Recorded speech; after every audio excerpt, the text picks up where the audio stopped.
नागपुरातील प्रभाग क्रमांक 29 मधील महानगरपालिकेची निवडणूक बिनविरोध करण्यासाठी आता रामचंद्र गजबे या काँग्रेसच्या उमेदवाराला भाजपाने 10 लाखांची ऑफर दिल्याचा आरोप होतोय। नागपुरामध्ये काँग्रेसच्या उमेदवाराला 10 लाखांची ऑफर काँग्रेस उमेदवार रामचंद्र गजबेंचा या संदर्भातील हा आरोप आहे। भाजपाला निवडणूक बिनविरोध करायची होती असं वक्तव्य त्यांनी केलंय।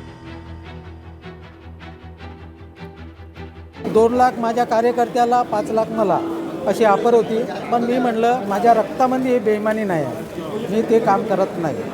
आणि मी सीधा जयंत दळवी सरांच्या घरी गेलो। तिथून आम्ही बायको पोराला घेऊन आलो।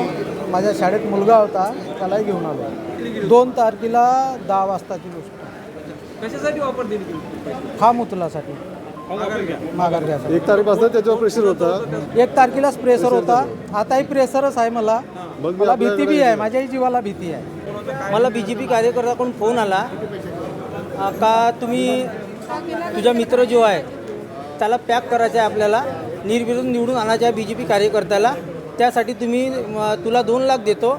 आणि त्याला पहिले तर 2ची ऑफर होती, याला 2 तू घे 2 तू घे, पण मी म्हटलं 2मध्ये तू मानणारा माणूस नाही आहे, तर त्याला म्हणे आपण 6पर्यंत 7पर्यंत 10पर्यंत फायनल करून टाकू।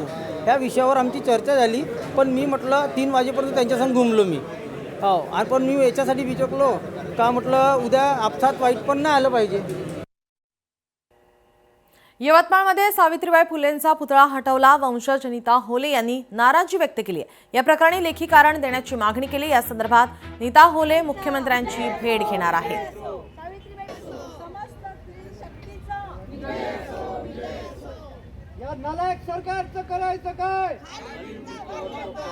जर तुम्हाला सामान्य प्रशासन विभागाची जीएडीची परवानगी हवी असेल तर ती मंत्रालयातून मी काढून आणते, पण इथं पुतळ्याची अडचण काहीच होत नाहीये ना बसवायला, की असं आहे की परवानगी येईल मग आम्ही पुतळा बसवायचा, किंवा आम्ही कोणाच्या घरावर बसवतोय किंवा आम्ही कोणाच्या जागेत बसवतोय। इथं तसं काहीच नाहीये। त्यामुळे पुतळा आज किंवा उद्या 2 दिवसात हा पुतळा इथे बसवावा, अन्यथा मी इथेच उपोषणाला बसणार, इथेच जोपर्यंत पुतळा बसत नाही तोपर्यंत मी इथे आंदोलन करत राहणार। लोकशाही मराठी ऐका, पहा, जागरूक रहा।